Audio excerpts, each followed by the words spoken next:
Hey, welcome back. This is my trig ratio program. Hopefully it'll help you out when you're in geometry. So basically this is what it looks like. Turn on screen. You have your sine, cosine, tangent. Each one in itself, you can click on it if you know how to use it, fine. If you know what sine is, you know what cosine is, tangent is. It's real simple.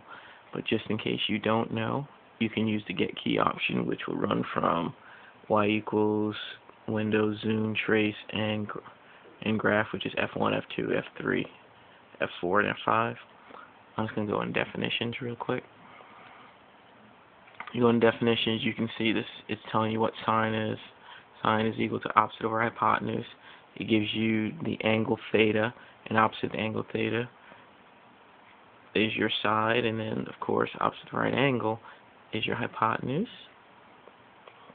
Just in case you don't know how to use it, this is how it would work.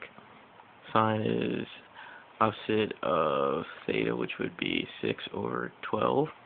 The biggest thing to remember here when you're using sine is when you're solving for an angle, you need second sine.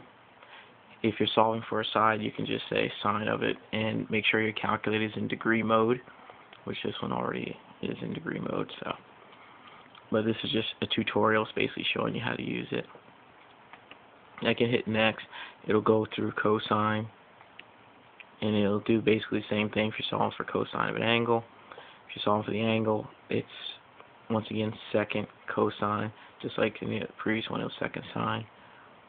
And also tangent does the same thing. If I'm solving for tangent of something, if I'm solving for the angle, it's second tangent. And it loops back around. Once you figure out the one that you're going to use, let's say for this case, I'm going to go in, I'm going to use sine. And let's say I'm solving for, let's say I'm solving for, let's solve for the opposite side. So let's say I know the angle is 30, and let's say I know the hypotenuse is, let's make it 10. And it tells you what the opposite side is and the angle, so it gives me everything. And I can hit enter. I can continue, which I really don't want to. And it brings me back here.